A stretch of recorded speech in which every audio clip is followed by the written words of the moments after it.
Start this thing up. All right. So yeah, man. How's your day Uh, been going? it's been a long day. I woke up Yeah. at 6 a.m. You woke up at 6. You know, Damn, you been working or what? been drinking all day. Fucking shit. You know, Oh yeah, man. I started drinking like at 10, Yeah. but it's because of the World Cup. So Oh fuck yeah. Who yeah, played I today? watched that game and then England and I watched Ecuador versus Qatar. oh, how was that one? It was pretty good. That was the money game, wasn't it? The refs are super corrupt, Fuck, really?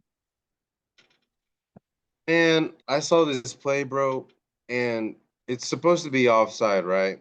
Yeah. So when an offside happens is when I'm on your side of the field and I'm in front of every I know single what offside is, player, bro. We played enough FIFA. and I get a pass from one of my players, right? Yeah. So homeboy gets offside called on him, right? Well, there's a dude that is probably 10 yards in front of him, right? Which makes the guy that gets the ball onside, and they completely call his play offside, even though he's What? yeah. No, it's crazy. And and the thing that they try to make it like viable, they tried. Well, they made a CGI like a CGI, Mock uh, up. yeah, like a mock-up, and I mean it's clearly offside on the CGI thing, but they completely take out of consideration this fucking guy standing 10 feet in front of this other dude, which makes the play onside. Well, I mean, where was this guy who was 10 feet in front of him when the ball was kicked? Like, was he still in front of him? Because that's what matters. No, yeah, where they make the CGI copy, it Yeah. doesn't show that the guy is 10 feet in front of. Like the instant What? that they're saying that there was offside, in the actual play with the video, you can see the guy that's like in front of him. But the CGI remake or whatever shows him being offside. That's messed up, man. I'm not really into like I watch the highlights of the good games, the big games. But yeah, I'm betting on France, like you said. Yeah. Yeah, I don't know. I don't know now, bro, because there's so many injuries now. And then France lost one of their best players. Yeah. So My company's doing like they're Israeli company, so they're pretty into like world events like that. They have like a pool going. You can actually go in and I don't it doesn't make sense to me because I'm not really into sports, but like they have it like set up. It looks like a fantasy football thing or something, and you got to enter the scores and stuff that you think and if you're on it, like if you win and you're the team you think is going to take it, then I think they give you like a $250 Nike gift card or something like that. Second place gets a wow, gift card. It's pretty cool. I don't know how many people are involved in it, but I couldn't figure it out. And now that's a hell of a payoff. yeah, Oh it'd be yeah. pretty cool. Anyway, so Scorsese, man. Yeah, Martin Scorsese, I don't really know much lore about him. I I just know he makes great movies. That's all I know about him. Let's see here. He Go made share the Raging whole screen. Bull, Taxi Driver, Gangs in New York, He made Gangs of New York. Goodfellas, I know that. Casino. What else did he make? That's a big list already, and that's all great film. Wolf of Wall Street.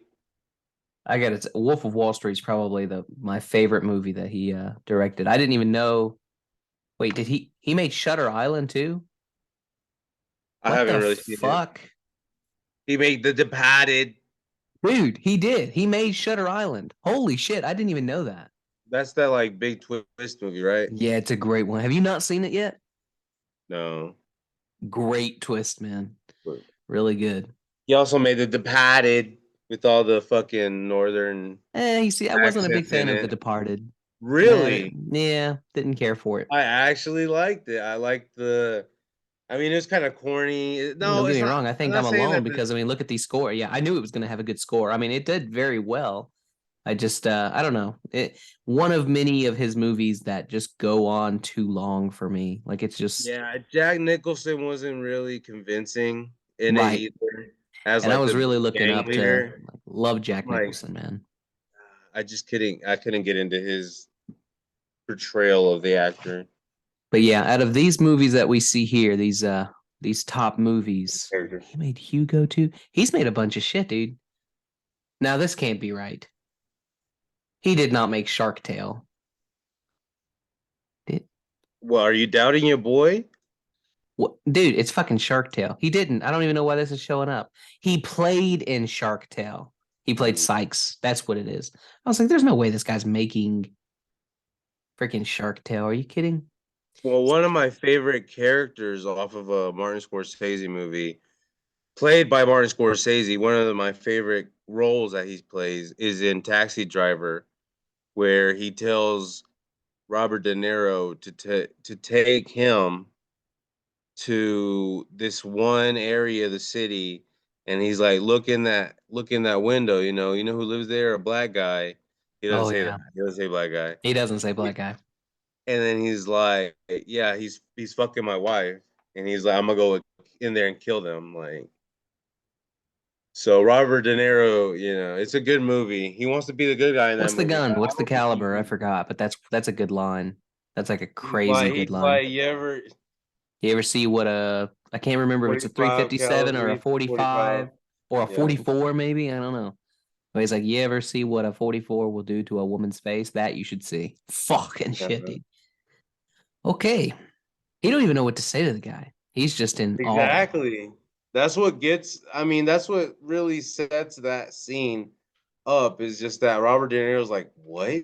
What's this You guy know, talking about? what's crazy to me is the kind of synopsis of how Taxi Driver has a lot of similarities to another film directed by the Coen brothers, which is No Country for Old Men. Because if you think about it, De Niro's character is kind of a person who's lost in time. Like he can't believe that all this shit is going on in society around him. He's Well, disgusted by it. he's institutionalized. Right. He went through the military. Yeah. I don't know what his rank was or everything. There's lore to it, but I'm pretty sure he was like in a heavy part of Vietnam, because every time he hears sizzling or a loud bang in the city, you can tell. Well, I mean, the Martin Scorsese makes sure that you notice that Robert De Niro starts zoning out, and it's like the PSD is coming back. You know what I mean? Yeah. Oh, and he's heavily racist too. Robert De Niro, in the entire movie, he's just staring down black people, which is just hilarious. I'm just like, I didn't even but know yeah, that. I thought one of his friends was well, in not in the real life, not in no, real I'm life. talking about in real life. I'm talking about the character himself. I thought one of the He character's hangs friends out. He was hangs out with a black guy, but even when the black guy says, "You got the five that you owe me," he like stares him down, like, "How dare you talk to me, a white man?" what? Yeah, dude. I Let's look mean, into this. he constantly gives the people of color in the movie just the stank eye. I did not even realize that. Let's He's like, "You see. got the five that you owe me." He's like, "The fuck?" Yeah, I didn't even realize. The Taxi black, driver the startup black taxi scenes. driver. You could put the coffee shop scene. There's two of them, and both of the times he stares down black guys. Yeah, right Okay, there. here we go. Here we go. Yeah, Robert's like, what the fuck? Why is this black guy talking to me? Yeah, yeah, yeah. Turn it up. I can't hear it. Oh, my bad, man. Let me share my sound. There we go. It's blush on. Travis. Hey, it was. That's blush on. My wife uses it. Yeah, it's Travis. He's a ladies' man. A cup of coffee, please. Anyway, whatever the fuck it is, she uses a lot of it, you know? And then perfume, spray kind. And then get this, in the middle of the Triborough Bridge, and this woman is beautiful. She changes her pantyhose. No. Oh, yeah. But what'd you do? I throw them in her, you know? And I jump in the back seat and I whip it out. I said, you know what this is? She says, it's love, you know? I mean, I fuck her brains out. She goes wild, you know? And she said, this is the greatest single experience of my life. And she gave me a $200 tip and her phone number in Acapulco. Travis, you know Doughboy, Charlie T? Hey, Travis, I change for a nickel. We call him Doughboy because he'll do anything for a buck. So how's it hanging?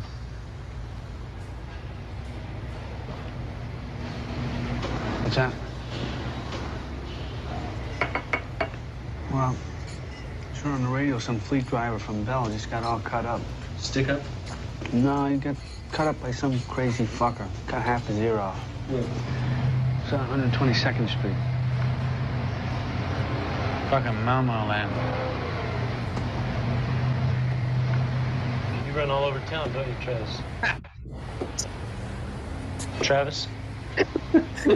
You hear something that stands out like a fucking sore thumb, man. Travis, He's just staring him down. you run all over town, don't you? No.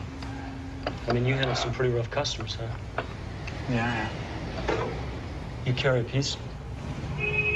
No. You need one? No.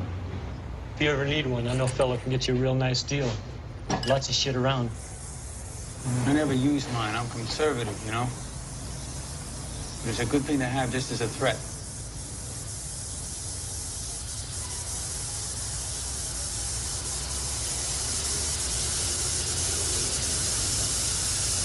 Well, I'm gonna go do my dirt. Travis. Look. Piece of Errol Flynn's bathtub. Dig the symbols. F405434. The watermark. There's one person, there's two persons, and there's three persons. I got this at his estate, the Pines. Look, why don't you take it, and if you can sell it, you give me half of what you got. I don't want to. Hey, I'm gonna get in my cab and buggy.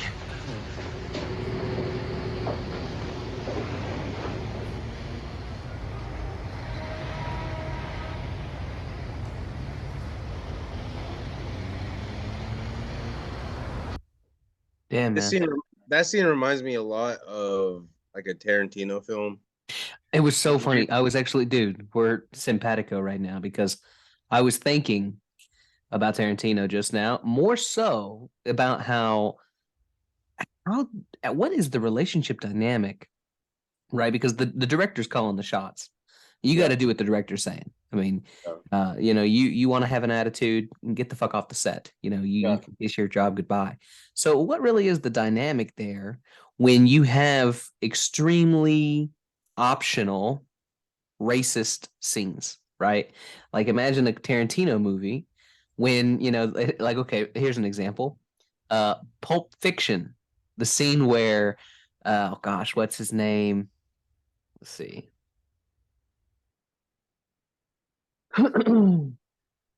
Yeah, Jules. So it's the scene where Jules is complimenting Tarantino on his coffee, this gourmand shit, right?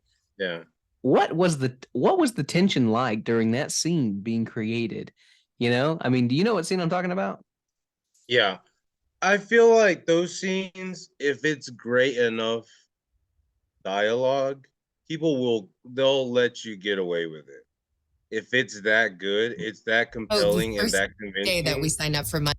That does sound like something somebody from Los Angeles would say, you know, a white, you know, suburban kid from Los Angeles. I feel like they would talk like this. Yeah. I guess it's just it's funny because, you know, Tarantino is cameoing in his movie here. He's the one calling the shots, though. He's the director. And so, you know, what would this have really been like? Because, you know, Samuel L. Jackson's a pretty intimidating guy. He used to freaking be on the rough streets, used to be a crackhead. He's like 6'4". Like, it's not somebody you'd want to just, you know, piss off easily. And so, Here's the director of the film cameoing in his film, and this is the scene. God damn, Jimmy. This is some serious gourmet shit. Me and Vincent would have been satisfied with some freeze-dried Taster's Choice, right? And he springs this serious gourmet shit on. Oh, What flavor is this? Knock it off, Julie. What? I don't need you to tell me how fucking good my coffee is, okay? I'm the one who buys it. I know how good it is. When Bonnie goes shopping, she buys shit. I buy the gourmet expensive stuff because when I drink it, I want to taste it. But you know what's on my mind right now? It ain't the coffee in my kitchen. It's the dead nigger in my garage. Oh, Jimmy, don't even Well, worry about no, it. let me don't think about anything. I want to ask you a question. When you came pulling in here, did you notice a sign out in the front of my house that said dead nigger storage? Jimmy, you know I ain't seen no shit. Did you notice a sign in the front of my house that said dead nigger storage? No, ah, I didn't. You know why you didn't see that sign that said dead nigger storage? No, I didn't. You know why you didn't see that sign? Why? Because it ain't there, because storing dead niggers ain't my fucking business. That's why. Oh my God. Could you imagine? I mean, like, even if they were like tight, like really tight. well, I want to know how the first script reading went. Yeah. That's what I want to see. I don't care about when they were shooting, because when they're shooting it, Well, it makes you wonder, sometimes- doesn't it? It really makes you wonder. What was the first screening like? When they were all sitting around a table 'cause talking they all about. read it. They all read it. Yeah, Most but of was them. it there? That's the question. Was it there? It's his movie. He's a Right. screenwriter on it. He's a producer on it. He's the director of it. Oh. And so here he is. It could totally be in his wheelhouse to change that, to improvise in that moment and add all those unnecessary words to the And script. you're right, because Kubrick, he would go with the day by day. Sometimes they'd be doing rewrites in the middle of the shooting, like shooting a scene, and they're going in the back and they're like, he can't say that, or he has to say this. You know what I mean? Yeah, exactly. I can believe that. I can believe that it might have been improvised halfway through. You know, I mean, dude, there's freaking if it's not, everybody read it months before they Yeah. had to shoot it. there's all kinds of shit that goes wrong, in Hollywood, all kinds of shady shit. I'm sure that changing things at the last minute to include very racist comments and scenes in movies, it's just another day. It happens all the time, I'm sure.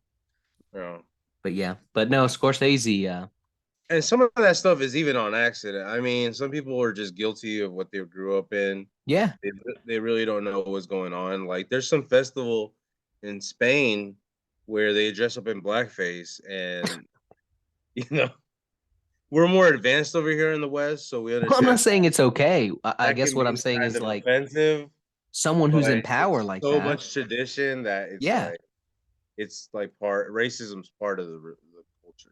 So Yeah, and it's when people have power and they know it. I think that's Mhm. really what it comes down to, because and they a leverage person it. They leverage it. they against leverage it, right? color, you know. Extremely racist people. They were raised that way. Doesn't make it okay, but now they have power and they can just be racist with no negative With consequences. prejudice. Yeah, prejudice of all sorts. I wouldn't limit it to just racism. So yeah, No. It's some tough stuff, man. But yeah, man, Scorsese he does have, to be honest, he does say the N-word a lot in his movie. yeah, The Departed, at the beginning, Jack Nicholson does like a voiceover to this collage of like American living, the Statue of Liberty, the World Trade Center. No, it's been gone, but there's an overview of Boston, a big center where the mob used to be. yeah. So that's where The Departed takes place. So I get that. No, I mean, in that monologue, in that opening monologue, he says the N-word for no reason. And the reason I say that is because he's saying there's no black people in the fucking movie. Like, there might be one detective here, one detective there, but there's no reason why he would need to say the N-word in that opening monologue. you're talking about The Departed. Yeah.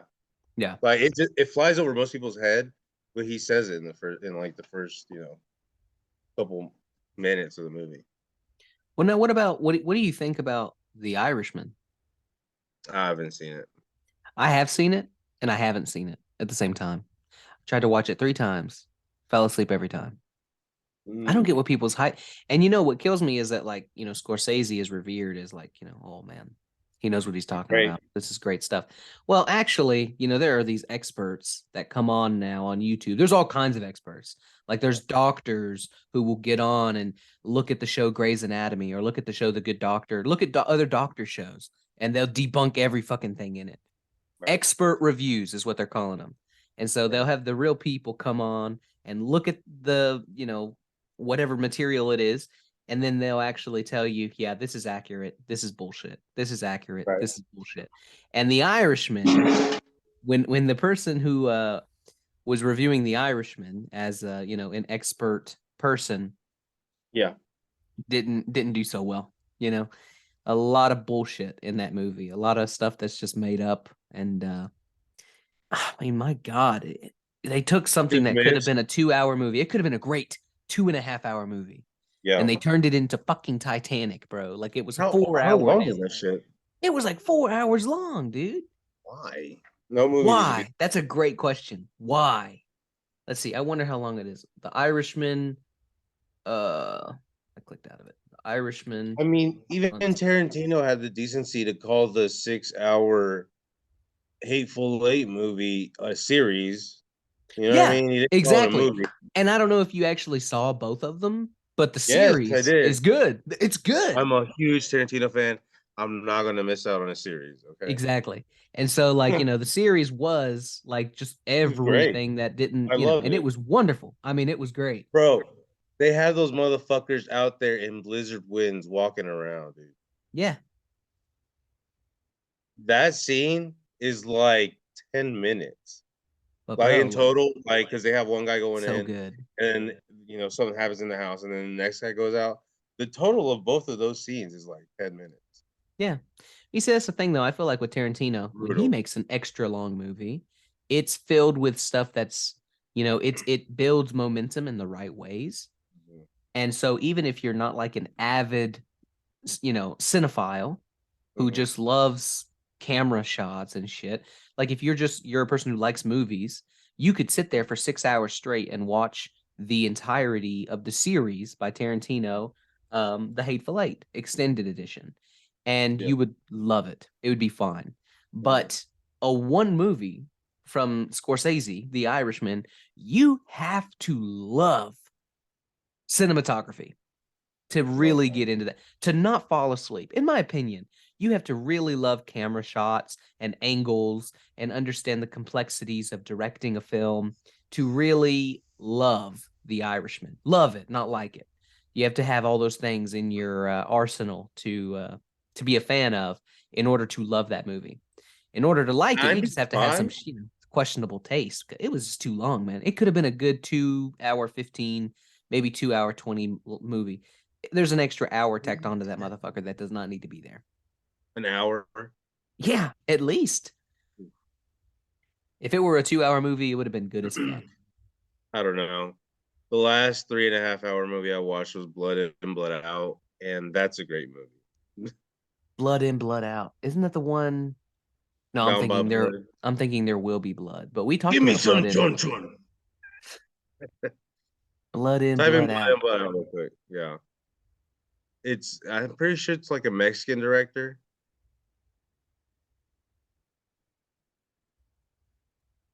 Hey, Cinderella, go find yourself a fella. Let's see. Bro. El Chuy, es mi carnal.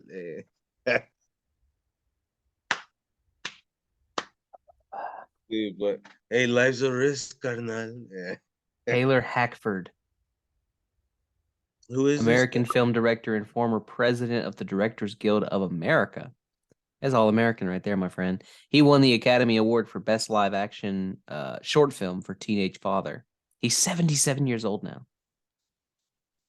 Hey, that's a great guy right there, bro. Yeah. He made Blood In, Blood Out. He made Blood In, Blood Out. Let's see what else he's made.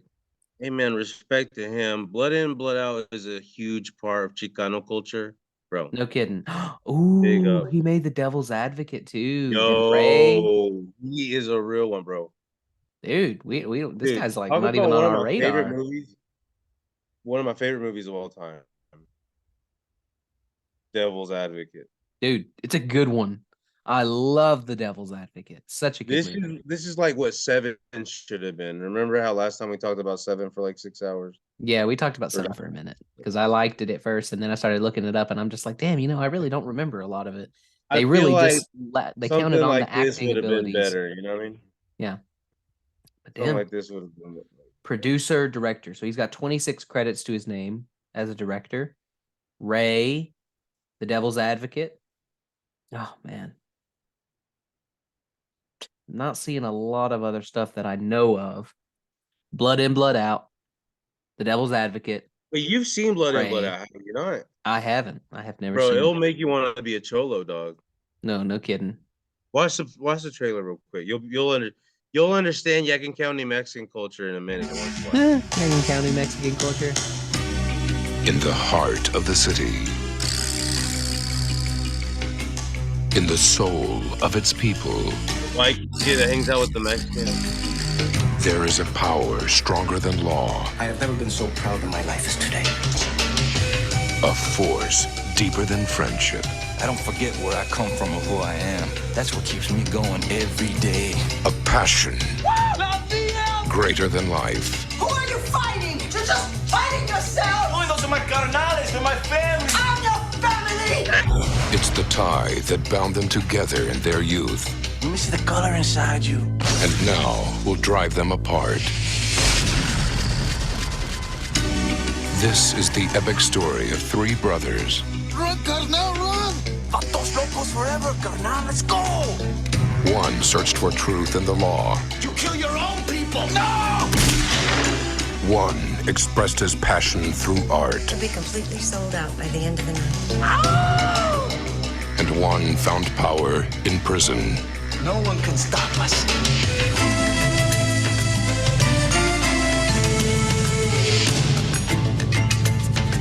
You used me.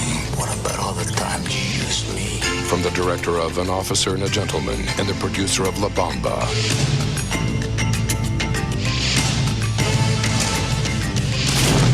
Blood In, Blood Out. That's a bond you can never break. Bro, I'm already thinking like a parody, with you, me, and Israel. if you weren't being such a fucking cocksucker. But anyways, yeah, it kind of reminds me of like American Me meets Stand and Deliver or something. Yeah. Yeah. Yeah, man. That looks You good. need to watch it, bro. You will understand a lot about the Chicano culture these days. I'm gonna write it down. It doesn't come from a lot of sources, bro. It's crazy. You got Scarface, you got this, you got what's that other movie? The Calculus movie? Stand and Deliver. Stand and Deliver, yeah. If you go to public school in the United States, chances are if you're past the 6th or 7th grade, you've seen Stand and Deliver. And if they have not shown you that movie, you are being led down a bad path. Yeah, man. Everybody should see Stand and Deliver. It's one movie that I've seen from school that I actually own. Like, I got it. It's a good movie. Oh, Like, I've shit. watched it outside of Good one, school. It's bro. pretty good. It's really pretty What's good. that actor? The teacher? Almost. What's his name? What's his fucking damn? He's a hell of an actor, bro. Oh my god, he's the best, man. I'm pretty Stargate. sure he's in Stargate. Fuck yeah. Battlestar Galactica, I think is what yeah.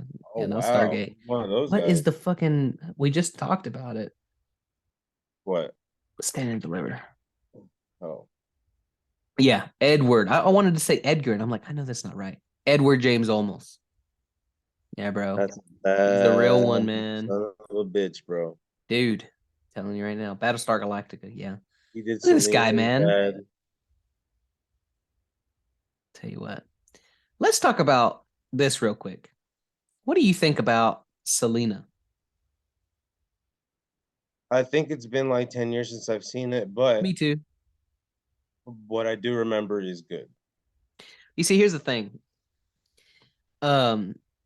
I used to not like it because my mom, when I was really young, because it's 1997, so I was like 4 years old. when it came out, or no, 3 years old when it came out. But I remember being like a young boy, and like my sisters loved this movie, and my mom loved this movie, and I'm just like, fucking turn it on Even Stevens. Damn, I don't want to watch this shit. Yeah. And so like I remember not liking it for that reason. But then later on, you see these so many musicians who went to the crossroads and sold their soul and all this. Yeah. And apparently she was one of them. Like she did the Crossroads deal. Yeah, she did the Crossroads deal, and that's kind of led into the trickery by who, he who should not be named, who that's why she met her untimely demise, because she made a sour deal, pretty much. I have not heard of that. Where where do you think she did the deal, or do you know anything? Well, I have no idea. But what's very interesting to me, right? So I had learned that, right, from just somebody, and then I heard it again from another source a couple years after. And this source was talking more about somebody's experience. So it was completely off subject. They weren't talking about Selena the second time I heard this.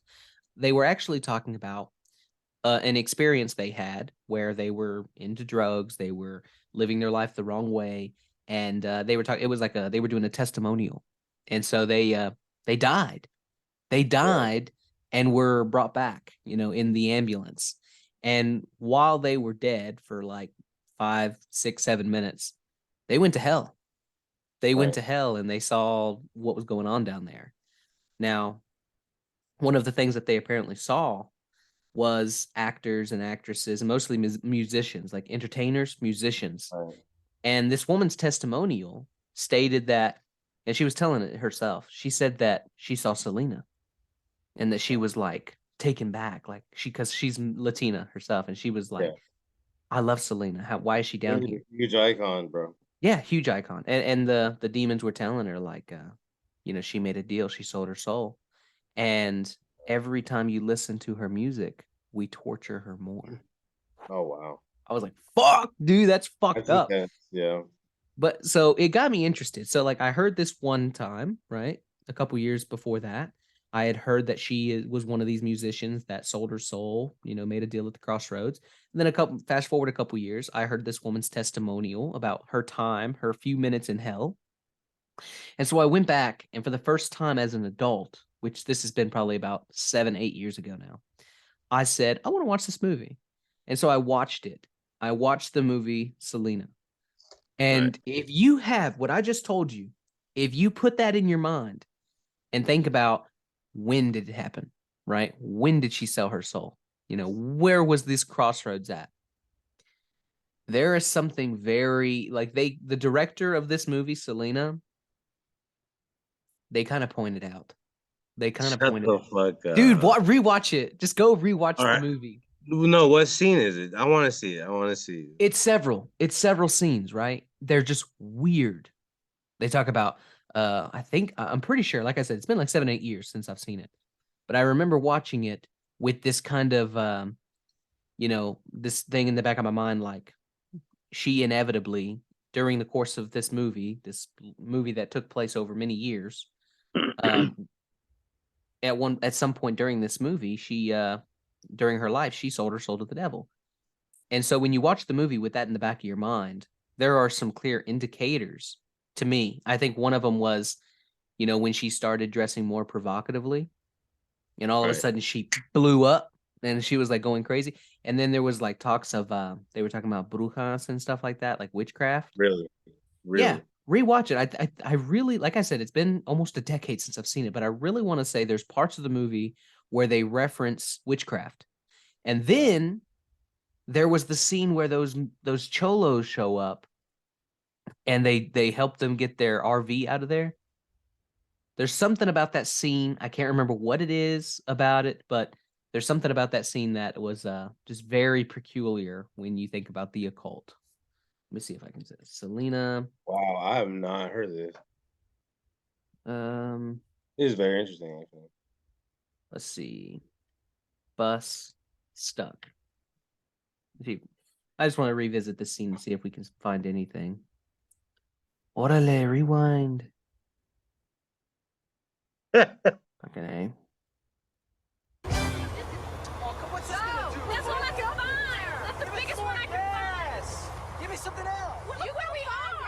Jesus fuck. They record this with a potato? What do you want me to do? There's no more stuff. You better go get more stuff. I want to get someone else. Consider yourself. I can't watch this. This is fucked.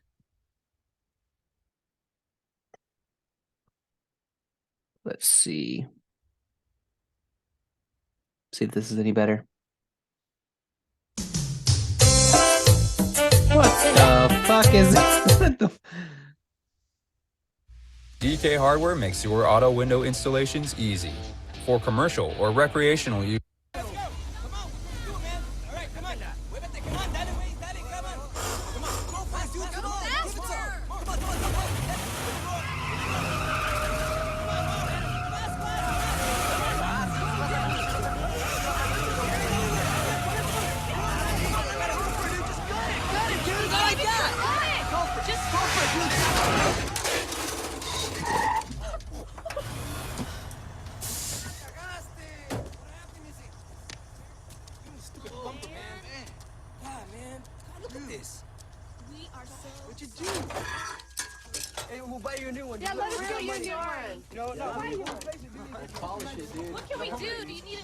Are you kidding me, man? This bumper's gonna go on the wall of my garage, carnal. I'm gonna put a little sign under it. It's gonna say, this bumper was pulled off by the bus of Salinas. ¿Verdad tú? Hey, like that? I mean, anything for Salinas. See? Thanks. Órale, let's go. Okay. Let's get you set in. What's available? Just a poster. Hey, you need a ride or something to a phone? There was a phone we passed on a couple miles back. See? There's no way around it, y'all. I'm gonna play. We're gonna have to call Dad. I can't believe this, son. What were you thinking? I can't believe this, son. What were you thinking of? Where are you? Who's that laughing? Is that Selena? Listen, where are you? So he didn't care about his bumper, huh? Nah, Dad, he was happy. You should have seen these two big, tough-looking cholos. That right, Joe? Yeah, man, they had tattoos and goatees. They're cool. Yeah, man, he wanted to hang his bumper in his garage. Oh, yeah, like a shrine. Yeah, he was like, anything for Salinas. I mean, not Selena, but Salinas with an S. It was weird. I mean, he didn't let me pay for it. He was happy to have his bumper taken off by our bus. Or by Salinas' bus. Oh, yeah, Salinas. Quit it. What? You're it, girl. I'm scared of you.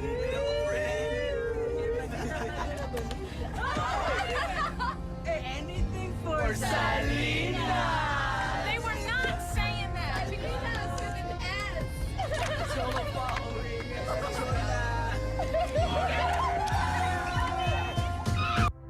Yeah, nothing really stood out to me there as being like weird, but Who directed this? I have no idea. But yeah, that's I would say rewatch it.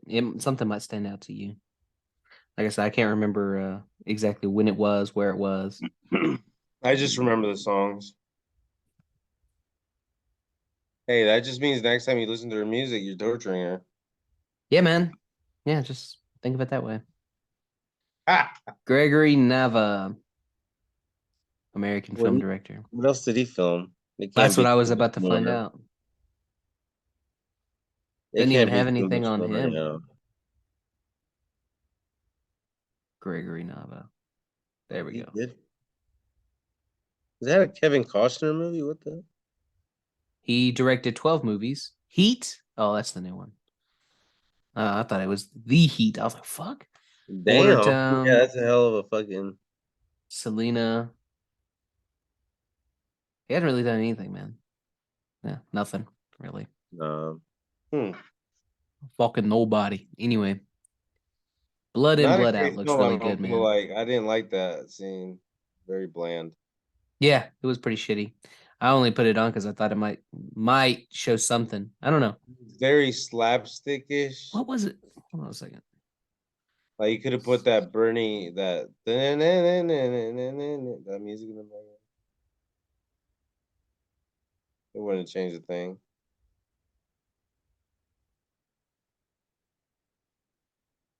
Is it maybe it was the image on the lowrider that did it for me. That made me think of the weird scene with the lowrider. Well, I mean, it's all icons from, Jungle People. Yeah, I can't remember if that was it or not, but I don't know. anyway. But yeah, man, there's a lot of good Latin stuff out there. Yeah. And then some stuff that's not so good. There's Let's a lot look of at oh my god. This guy. Fucking love this guy. Raymond Cruz. What are you doing? Apparently he played in that last one we were looking up. Oh yeah. Played in Training Day, dude. Yeah. This is Tuco. Tuco from Breaking Bad. He's a crazy guy. Oh. Yeah, he's on screen. He plays in a lot of stuff, man. Yeah, he's a His great actor. wife did not like him playing in as Tuco Why is that? because they like didn't like what they saw on the screen. Because he's a fucking psychopath Yeah, he's a in monster, man, Breaking yeah. Bad, dude. I Yeah, saw scenes of it, and yeah, he was brutal. Better Call Saul. He came back to do that, but yeah, man, I think that's why they helped him out. They wrote him out, past season 2. Good Yeah. stuff though.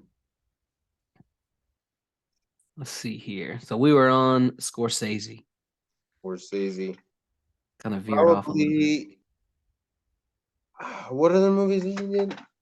Well, I was going to ask what your favorite Scorsese movie is. We talked about The Irishman and how it's fucking Let's bullshit. expand this list. Let's expand the list of Martin Scorsese movies.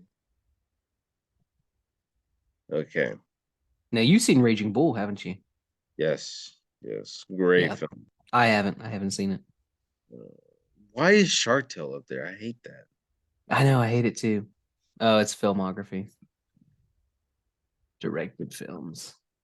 Here we go. Why the fuck was he even in Shark Tale? Is the better question, man. Why was he in it? He's got a particular voice. He's got a peculiar voice. Oh, for sure. I mean, he plays in like Larry David episodes. Are you serious? Yeah, he does. He plays as himself, as the director hilarious. of a movie that Larry David is playing in as like this mob boss, I think. So, Gangs of New York is a great film. God goodness. Dude, I've never even seen Gangs of New York. Are you serious? Never seen it. Leo takes me out of it a lot. Quite a bit, actually. He takes me out of the film. But Daniel Day-Lewis is so great that he just drags me back into the film. So. Yeah. So out of all these films, man, I guess I'm gonna go with Taxi Driver, but it's not his best film all the way through. But that's just because of I just don't like the first part of Taxi Driver, really. Not the first part, like the part of the love interest with that one lady. But I understand it. The kid? No, the older lady. Oh, okay. I was gonna say. Yeah, because there's not really a love interest there. He's just trying to help Nicole Kidman. While she's a kid, man. He's trying to get with that one lady. Yeah. And I really like how he I mean, because like he's totally the abusive boyfriend. Shitty porn movie. I mean, dude, he's fucking crazy. Who does that? He is crazy. I like the karate move though. When he goes back to like tell her off, and then that other guy's like, hey, let's move it along. He's just don't fucking touch me, man. Fuck. Oh my gosh, let's look that up. Taxi Driver. Fucking A. But definitely some of the best part of film of all time is when Robert De Niro picks up Martin Scorsese. After that part, the rest of the movie is incredible. Oh, the pitiful call. I'm sorry. Here we go. Dude, I really thought he was gonna get her, dude. But Why won't you talk to me? Why don't you fuck answer it all. when I call you? You think I don't know you're here? Let's not have any trouble. You think I don't know? Would you please leave? Get your hands off. Okay, then leave, okay? I just want you to know that I know. Let's not have any trouble. Please, just leave. This isn't the place to do that. Okay. Take your hands off. Okay, then just leave. Take off. All right, leave then. Come on. Look, come on! You're in a hell, and you're gonna die in a hell like the rest of them. Come on now! There's a cop across the street. You're like the rest of them. Look, I'm calling the cops. Officer! Officer! Look, don't come around here because I'll call the police. I realize now how much she is just like the others, cold and distant. Many people are like that. Women for sure. They're like a union. He was insane. Doesn't he doesn't she She talk was to him cold and again at the distant. end? Do what? Doesn't she talk to him again at the very end? Yeah, she comes back and like gets a ride from him. Yeah, something like that. And by that point, he's like a hero because he helped that other girl. Yeah. But yeah, man, I don't know. They're different. They're very different. So I'm gonna say both of these are really my top picks. But I got to go with Shutter Island, which is really good as like a suspenseful thriller. But then The Wolf of Wall Street, all the way as like just just a general movie on its own. The Wolf of Wall Street is so good, based on a true story. I can love it, man. Can't go wrong. And it's a good example of a good movie that's long because it's not a short movie. No. 3 hours on the nose. And it's an entertaining 3 hours too. It is. Like you It's don't have nothing- to 3 hours just solid movie. 8.2, 80%, 4 out of 5. That's fair. Yeah. Jonah Hill, he didn't care. Like he had to audition for Martin Scorsese. He auditioned his ass off, bro. Really? Yeah. Oh yeah. And then Jordan Belfort actually played in the movie as the person who introduces Jordan Belfort in the movie at the very end. Yeah. Great movie, man. Yeah, Jonah Hill does an incredible job in that film.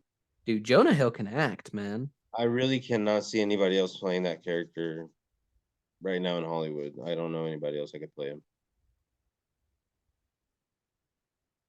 Oh, sweet. It wouldn't be an Apple Watch for Christmas. Nice. Let's see. But yeah, man, Wolf of Wall Street and Shutter Island. Then it's I don't know, it's kind of a toss up between Taxi Driver and Goodfellas for me because those are both such good movies. Haven't seen Casino all the way through. Goodfellas is good for me, in my opinion, up until Ray Leo or what's his name, Ray Liotta. Yeah. Up until he starts breaking down of a coke addiction, and then it just feels really sad. Well, here's what's I'm about to hit you something, and I bet you don't even know it. So you like Goodfellas, though? I mean, just as a movie, Scorsese's one of his most well-known movies. Goodfellas is great, but a lot of people don't know there's actually a follow-up. It has a sequel. Okay. Yeah, because it really happened, right? Henry Hill. Yeah. Yeah. Like Goodfellas is based on a true story about a man named Henry Hill. Right. So Henry Hill, I mean, don't have to really go into specifics here, but Henry Hill is the person that they're talking about in Goodfellas. And Henry Hill had a wife. And so Goodfellas ends with Ray Liotta's character, who is not named Henry Hill, but is modeled after Henry Hill, because like I said, it's based on a true story. It ends with him clearly being in witness protection. Yeah. Right. Well, the real life guy, Henry Hill, has a wife. And that wife wrote a book. And that book explained what was going on once they entered witness protection. And that book was made into a movie. And that movie stars Steve Martin as Henry Hill. And that movie is fucking hilarious. And it literally picks up from when they enter witness protection. So, Goodfellas has a sequel. And the name of that sequel is My Blue Heaven. A lot of people don't know about this, man. Stars Steve Martin and Rick Moranis as the FBI guy. And this movie's fucking hilarious, man. Once you get past the 20-minute credit intro, it's got like one of the longest. God. It takes forever. I don't know why. But it's really funny, man. I've been getting into a lot of Steve Martin lately. Like The Jerk. I'm sure you've heard The Jerk. You've seen The Jerk, right? No. I'm not really a Steve Martin guy. Dude, Steve Martin, he has a lot of movies, and not all of them are like winners. But if you watch My Blue Heaven and you watch some of Carl Reiner's films, like The Jerk, just the first one, because the second one isn't, it's not even Steve Martin.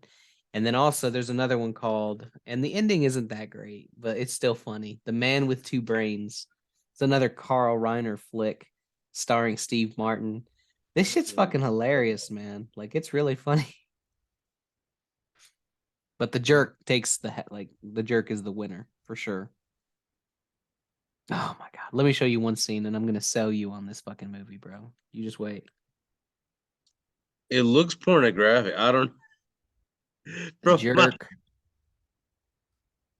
From my standpoint, it looks pornographic. No, but yeah, I get what you're saying. There we go. Like the cover had to be careful. Had to be careful how I yeah, you'll get it. Let's see. By keeping the rents high, we're going to appeal to a select class of people. Select class. Very, very good. We'll keep the eggplants out. Ah, good. We don't want any vegetables. No, the jungle bunnies. Oh, of course. They'll eat the vegetables. Boss, can I talk to him? We're gonna keep out the niggers. The what? The niggers. We'll keep them out. Yeah. Sir? You are talking to a nigger!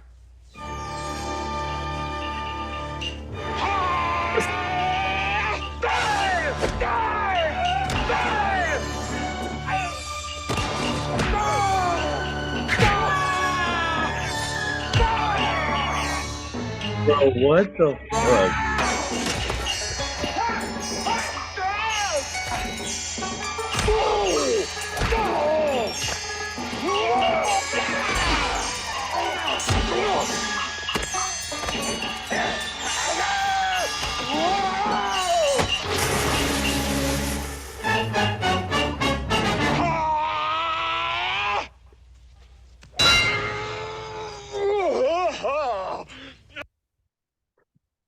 It's fucking stupid. Oh my God. It's a funny movie, man. It's really good. That's so slapstick. It is. It's got a lot of slapstick in it, man. Like, he's over here like talking to this woman in bed. He's just like, I've never been able to say this to somebody. I want to say it to you right now as we lie here together. I cut the sheet. Like, I can't even say, like, how does it, like, hold on a second. The sheet I slit. Yeah, I never watched this dude's movie. Yeah, he's like, I've never said this to anybody before, and I want to share it with you. I slit the sheet I slit, and on the slitted sheet I sit. I've never been able to say that to anybody before. I'm like, what the fuck is this? It's really funny, man. The Jerk is really funny. You got to watch it. And My Blue Heaven, just for the mere fact that this movie is a sequel to Goodfellas, you have to watch it. Oh my God, he's hilarious. So it talks about like what he does like once he's entered witness protection. Maybe I can find the scene. My Blue Heaven. What the fuck? Heaven. And who directs these films? Well, Carl Reiner made The Jerk. Can't remember who made My Blue Heaven. But yeah, this is a good one. So he's going to a supermarket in the location that they've assigned him, in witness protection. My name is Matt Torman. He's still a criminal. Yeah. I attempt to adjust to my new environment. Thank you very much. You're welcome. Have a nice day. Good morning, sir. Would you like to try Vanilla Bran Oat Crunchy? What do you think? Morning, ma'am. Have a nice day. Fuck you.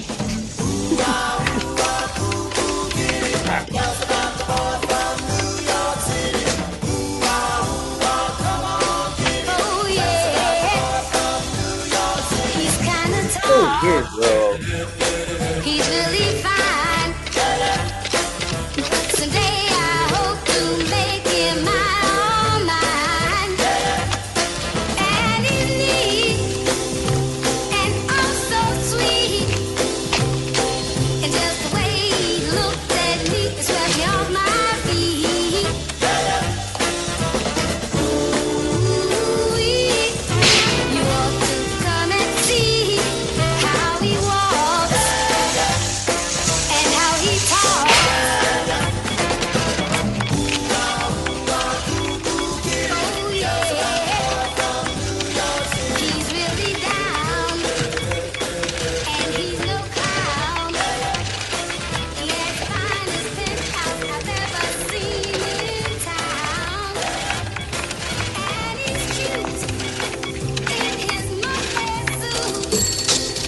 1236.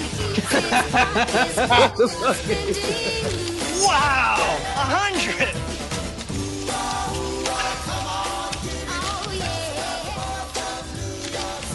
Excuse me, sir. I hope you had a very pleasant shopping experience. Yeah. Good. Here's a form for our suggestion box. Now, if there's anything you want that we don't have, you just let us know. Arugula. I haven't had arugula in 6 weeks. What's that? It's a vegetable. That's good shit, man. Like, oh my gosh. Well, I don't know, man. Yeah. I don't know if I can It's- go that far back with comedy. It's just this style of slapstick that Steve Martin just excels at, man. Well, Steve I can Martin's a barely man. watch old Adam Sandler movies. Well, I think it's better than Adam Sandler movies, if you ask me. It's more like, especially The Jerk, man. The Jerk it's something really meant more for our age, if you ask me. But Steve Martin's funny, man. Like, he's got have you ever watched any of his old stand-up? No, he's terrible. I never liked him. Nah, bro. No. You gotta. I never liked him. Oh, come on.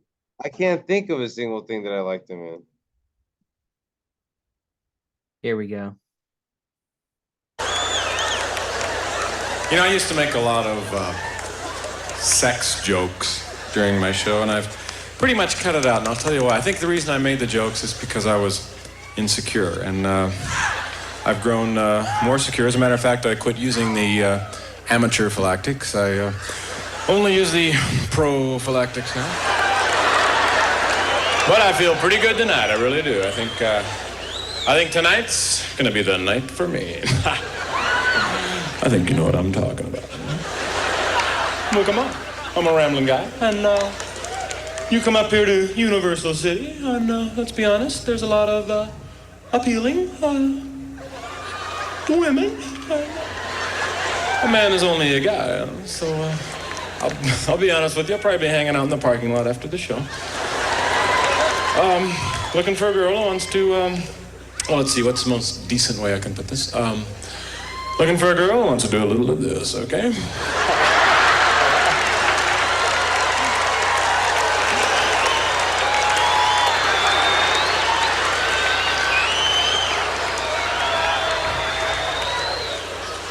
And who knows, I might even get into some of this. I'm not too sure, okay?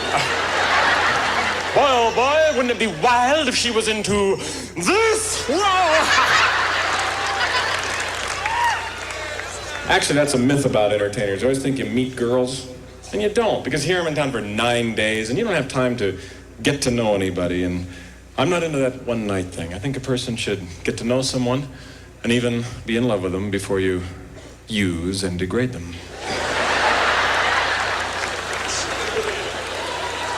And I feel sorry for women, I'll tell you why. Because so many men think they're into this kinky sex.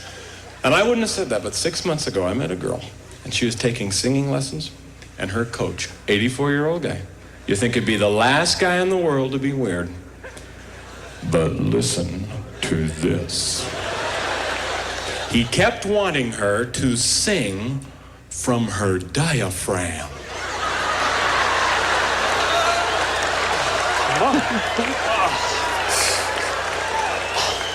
I mean, that would take years to learn that.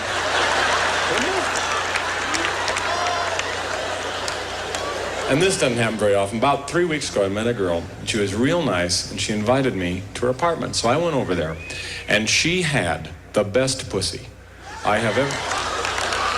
Oh, now, come on! I'm talking about her cat. Now, that makes me sick right there. Now, you can't say anything anymore that people don't take it dirty, and I'm sorry, that disgusts me. That cat was the best fuck I ever had. Oh man, that's the best part right there. That cat had the best pussy I've ever had. But yeah, man, he's a banjo player. Like, he plays the fuck out of a banjo. Have you ever seen him play? Yeah, I'm just not buying the Steve Martin, bro. Well, you gotta at least check out My Blue Heaven, man. sequel to one of the greatest I films, could see how Goodfellas. he's like imitating Ray. Imitating Ray, what do you mean? Yeah, Ray Liotta. Oh, yeah. I mean, he does a pretty good job at it, man. Like you'd be surprised, but it's a solid movie. Like it actually has like a good ending and everything, and it's pretty funny. But yeah, man. Shutter Island and Wolf of Wall Street, my top ones. Then Goodfellas and Taxi Driver. Yeah, Raging Bull. That's what you need to check out, bro. Yeah, Raging Bull. Robert De I remember Niro goes from like 130 pounds to like 200. Damn, really? I think the click on it, I think it took like 3 years to film. It took a while for them to film it. 3 years? Film time. It took a while. That's some of the lore. Let's see. Raging Bull. But Machete's in this movie. Oh yeah, Danny Trejo. Wasn't that like his first film? I think so, yeah. Raging Bull. He's great with just like expression. He fights Robert for a whole fight. I think he knocks him out or something. I can't really remember. But he falls in love with that underage prostitute. It's a good film. See those. Screenplay, casting, principal photography, post production.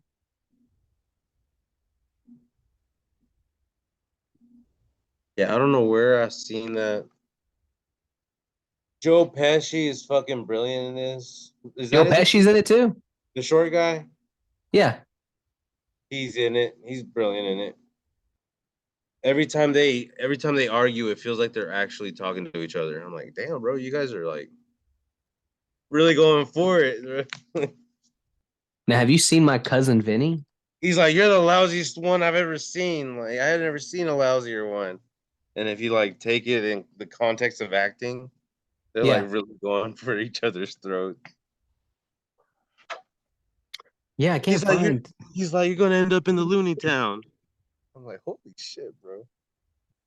These boys are going for it. Damn, I can't find out like when they started filming and when the filming stopped and stuff. Yeah, there's no way they could have filmed it in 1 year. He gains too much weight. Damn. I'm telling you, Robert weighs like 150 maybe at most at the beginning of the film. And by the end of the film, he's a husky dude. He looked And pretty that's husky in that. Yeah, look at him there. is before CGI or whatever. Let's see. Cheers.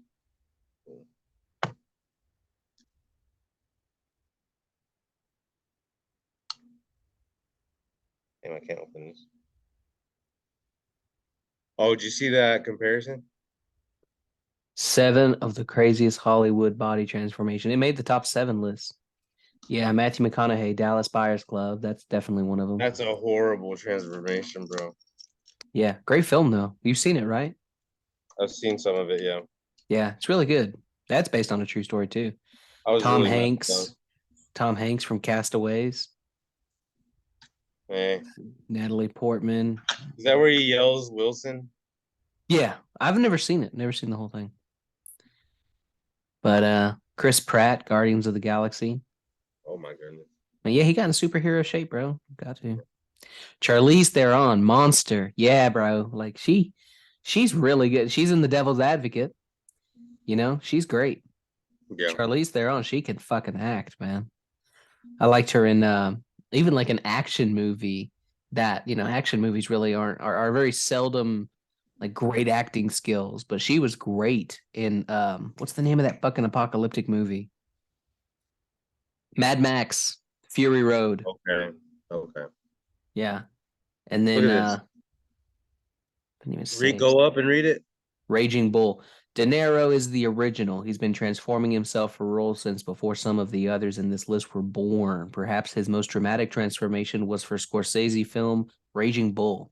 De Niro portrays the former middleweight boxing champion Jake LaMotta as he rises to champion and then subsequently falls to bar owner comedian.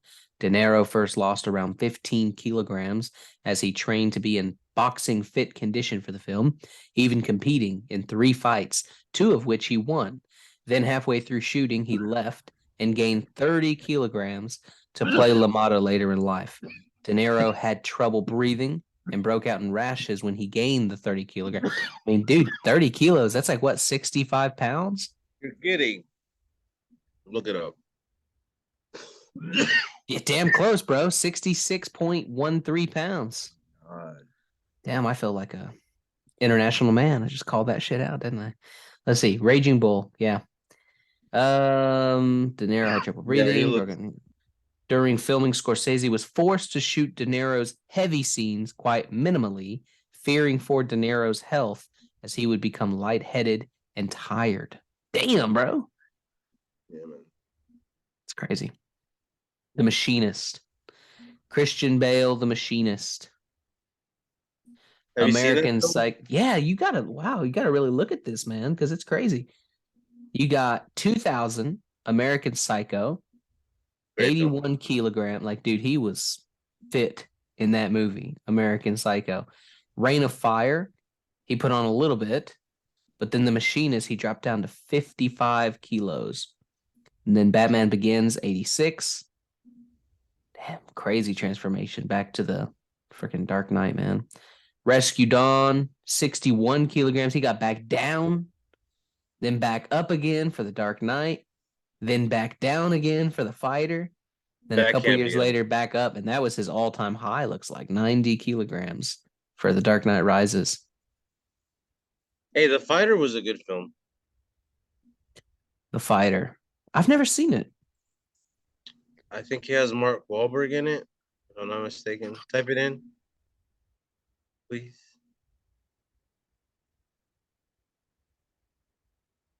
Okay, yeah, okay. Mac. The Fighter. Yeah, Christian Bale's a heroin addict. Fucking junkie. In the film The Fighter, and he's training Mark Wahlberg to be like a champion or something. Now, we were talking about Joe Pesci a little while ago. Have you seen My Cousin Vinny? I don't think so. God, bro. Great movie. It's got our woman in it, man. Like this, oh my God. Fucking Marissa Tomei, man. Tomei, whatever, how do you pronounce it? She's Aunt May. She's the new Aunt May from Spider-Man movies. Bro, oh my God. Like my wife knows. My wife's fully aware. Like, Jesus Christ, if I had the opportunity with Marissa, yeah, done deal. Great. She's great, man. But yeah, she played his woman in My Cousin Vinny. Okay.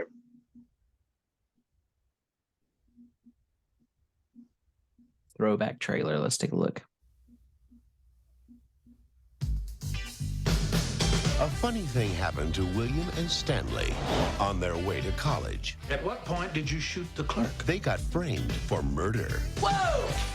Wait a minute!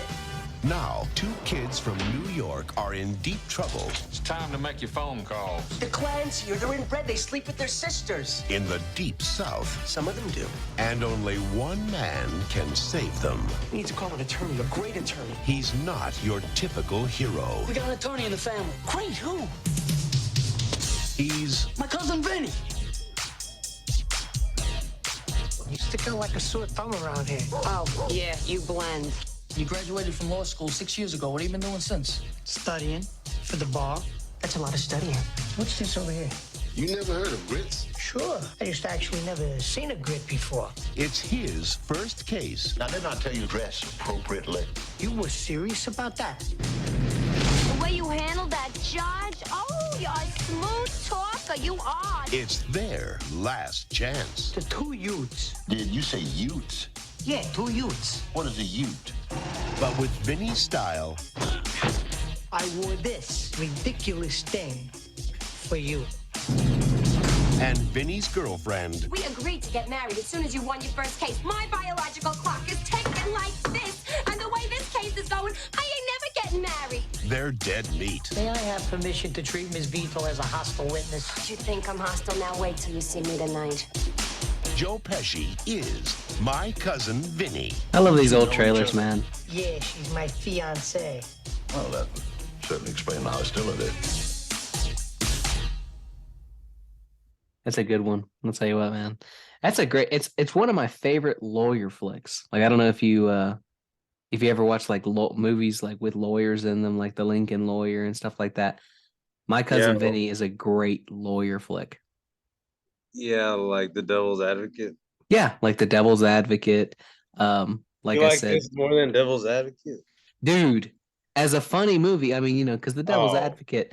But that's the thing, like, everything's got its picadillos. Like, you got Keanu Reeves giving on that country accent, like he's from the deep south. The Devil's Advocate's not perfect in every way. Oh, yeah. Oh, dude. That accent is horrible, bro. Dude, Keanu is the king of bad accents, man. I mean, have you seen Bram Stoker's Dracula? Is he in it? Yes. Oh my God, man.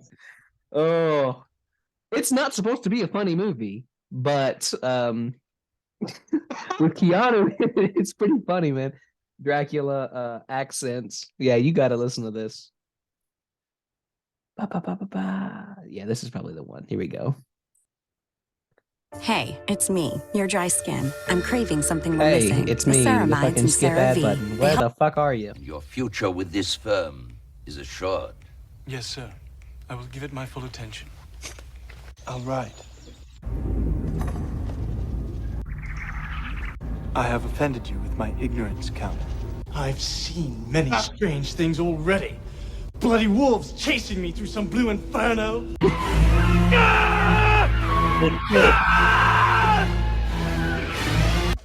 No. This is Dracula? Yeah. I know where I need to see this. sleeps. I brought him there. To Carfax Abbey.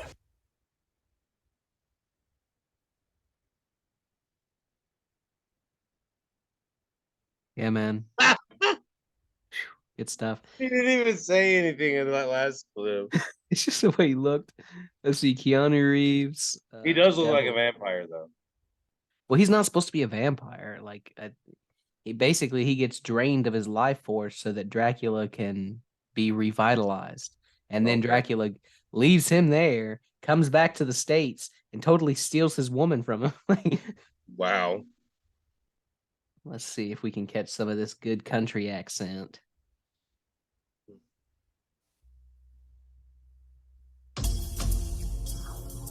A young attorney has the chance of a lifetime. Milton Chadwick Waters. We want you to come to New York. All expenses, first class, travel and lodging. You and your wife. Oh my God. He will enter a place of wealth and ambition. We've got 40 partners vested at the moment. In addition to our corporate clients, we're currently representing about 25 foreign countries. He's got you scheduled for 15 minutes, so make the most of it. John Milton. Kevin Lomax. Well, what's that like? One day you're putting them away, next day you're setting them free. Takes a little getting used to. Pays better though, doesn't it? Welcome to Babylon, Ma. Speak of the devil. A world of power and seduction, Who's that with the senator? controlled by one man. I swear he can hear us. Hell, he can smell us. He will make your dreams come true. Want to come upstairs and... Now? He will grant your fondest wish. I'm just warming my hands on your talent. You know what I see? I see the future of this law firm. He knows your greatest fear. Milton is into everything. Arms brokering, chemical weapons, toxic waste, money laundering for the Eastern Bloc. I mean, it goes on and on. I don't like it here, Kevin. And he knows the price of your soul. Let's make a deal.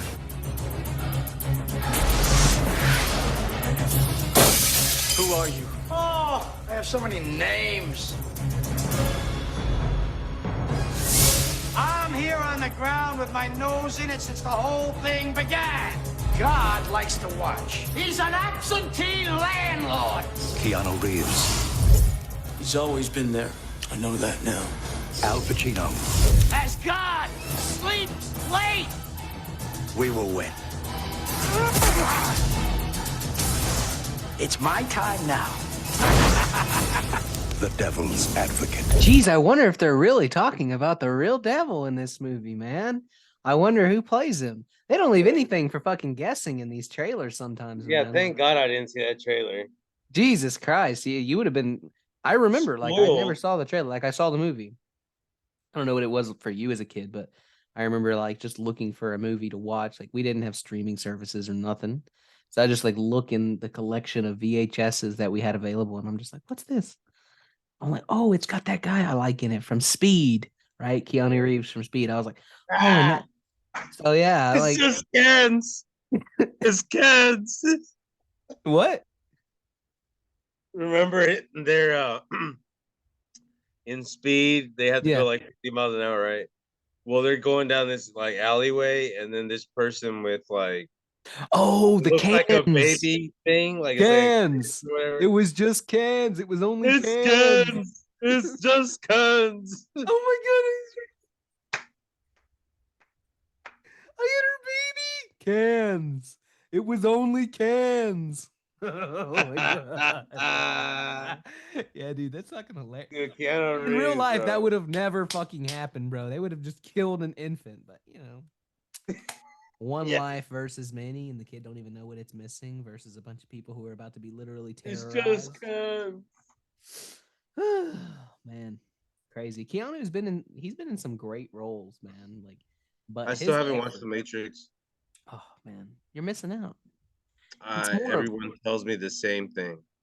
It's just, it's not just The Matrix, because honestly, the Matrix movies aren't that great. It's what the Matrix represents, like the thought process that went into it, and the kind of rabbit hole, which is actually kind of ironic because that's the terminology they use in the film, but the rabbit hole that you can go down into, like to wonder, are we in a simulation? Yeah. Is everything a simulation around us? Very interesting stuff, because the Matrix explains things in such a way that it's like you don't really know. We could be in a simulation. Personally, it's kind of like what's that movie with Leo and he's in that dream world? Inception? Holy shit, bro. Never seen it. Holy fucking shit, bro. Christopher Nolan. I should watch it. Fucking movie, bro. But like, I'm self-aware. I watched it and I was like, they still make these types of movies, huh? I was like, they still make these fucking movies. You know what's another movie like that? What? Tenet. Never. I haven't seen it neither. You need to watch, dude. See, here's the thing. I'm self-aware. What I mean by that is I tried watching Inception like 10 years ago. Yeah. And 10 years ago, I was 18 years old. Put it on. It had been out for a couple years. Put it on, and already there was a bunch of people saying like, "Oh, you better pay attention. It's really complicated. You might have to watch it 3 or 4 times before you get it," and all that. And I started watching it as an 18-year-old, knowing it was a very long movie, and knowing that I was going to have to watch it a few times to get it. I turned it on at the age of 18, and I said, "Nope." I got through the first 15 minutes, and I was like, "No, I can wait 10 years. Wait until I'm a little bit smarter, until more people post about it. And then I'll watch it and I'll get it the first time. I aim to understand it the first time I watch it." So after 15 minutes into it, I said, nope, I'm not going to get this. And so, yeah, any day now, I'll have the mental capacity to actually understand it. Good shit. Yeah, I want to watch it, though. I love Christopher Nolan, man. He's one of my favorites. And Tenet. I don't know who. I think Christopher does that one too. He does. It's Christopher Nolan and Denzel Washington's son. Look that up, Tenet. What, you didn't know that was Denzel's son? That's really Denzel Washington's kid? Yeah. Oh my god, that makes so much sense. Oh, and it's got Robert Pattinson. Yeah. Christopher Nolan, John David Washington. Dude, it's fucking good. Here we go. Children, John David Washington. Yeah, that's Denzel's kid. I recommend this 10 out of 10, really. They go backwards, they're like, It's a pretty time's going complex movie forward too, and isn't it? backward at the same time. And they're like, whoa. It's Yeah. good, bro. I believe you. Like It's Nolan, mind bending. Nolan has a card, and that card is I can do whatever the fuck I want card. That's what Nolan has. Nolan has a I can do whatever the fuck I want card. He goes to a studio, he asks for 100 million. They're just gonna fucking here you go. Where do we sign? 100 million? There you go. Go make whatever you fucking want. It's a secret agent movie, which is what I like, but it's not 007. But it feels like 007, but it's not. It's like this is higher than 007. Like this is the next level. You know what I mean? It kind of okay. You just got me on something, and I was going to talk about it, but on Keanu Reeves, what was it? It was John. Is it John Q? John Wick. John Wick. That's what I'm thinking. John Q. I'm thinking Denzel Washington. Yeah. So John Wick. What do you think about those? John Wick movies, I like them. He got super in shape, and he took I love Keanu Reeves' devotion to those movies because like those expert people that I'm talking about on YouTube. He got into jujitsu. Those experts will watch the fucking movie. They'll watch scenes with Keanu Reeves and John Wick, and they're like, yeah, this shit's fucking accurate. Like, this guy knows what he's doing, you know? Love that. Here's the thing. Keanu has like a whole school of like real jujitsu guys in those movies. He helped, like they kind of like help each other out on that. Yeah, I believe it. But the whole thing, like I didn't care for the first John Wick. I think that and I hate to sound like my parents on this shit, man, because like, you know, I don't let something as minimal as cussing keep me from enjoying a good movie. I think that movie's plot was great. It had a decent, you know, like everything about that movie was pretty good. Except dude, I felt like it was being made for a 13-year-old kid to enjoy. I'm like, why the fuck are they saying fuck so fucking much? Fuck, dude, shut up. It was bad. Like it was huh? On which one? On the first one, because I didn't watch the second or third. Actually, no, that's a lie. The first one, the second one's the best one, in my opinion. Yeah, it was good. I remember it was really good. They're kind of merged for me now, but I haven't seen the third one. I saw the second one and really liked it. But yeah, the first one it turned me off with all the freaking cussing, man. I was like, this is ridiculous. Like, who's their target demographic? Like 12-year-olds? Oh my god, they said fuck a bunch. Who gives a shit, man? Like, it was just, I don't know. Some movies can overdo it. I think it's in the second one or is it in the third one where he fights like all those taxi drivers. I think it's in the second one or third one. Might be the third one because I don't remember that.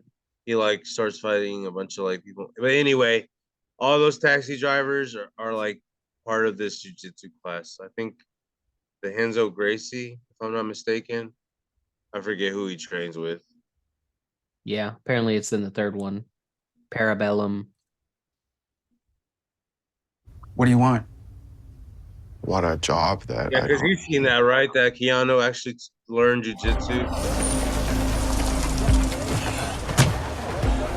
New York Public Library. You got it.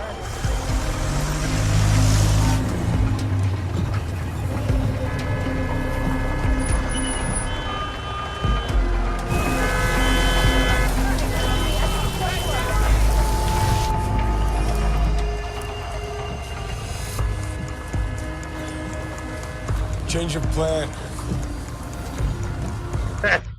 The Continental.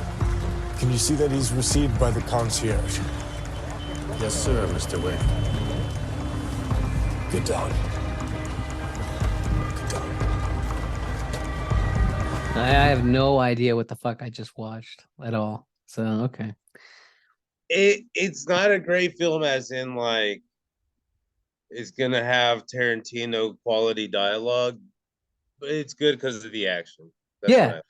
Well, that's what I've heard, about the third one especially, is that like, and that's what I'm talking about. These people, these experts, they'll watch scenes where there's choreography and fighting and action and weapons usage and stuff. And experts will watch it and be like, yeah, this is a great film series for this reason. Like it's really up to snuff. Like they really know what they're talking about, Yeah. which I love. I love that level of devotion. Like I don't care if it does have Tarantino level monologue and great cinematography and great direction. If the subject matter is inaccurate, God, it just ruins a film. It ruins it. When you don't know what the fuck you're talking about, and you got a $50 million budget, $100 million budget, and the shit that you did with it didn't go into one Google search. Fuck you. Like, what gives you the right to make a movie? In John Wick, it plays a lot with the secret societies. So you're going through like the underground world of secret societies. You've seen him use a different type of currency right there. Very like Bitcoiny underground type shit. Oh yeah, I get the coins. It's like You know what I mean? corresponding with the Continental and You know stuff how like they that. sign? They sign in blood. Remember that? I don't remember that, but Yeah, they sign in blood, bro. It's kind of Killers crazy. of the Flower Moon. Ooh, that one hasn't come out yet. That a movie that he's working on. What's that about? I don't know. Let's take a look. So this is going to be Scorsese's next film. Looks like. Leo.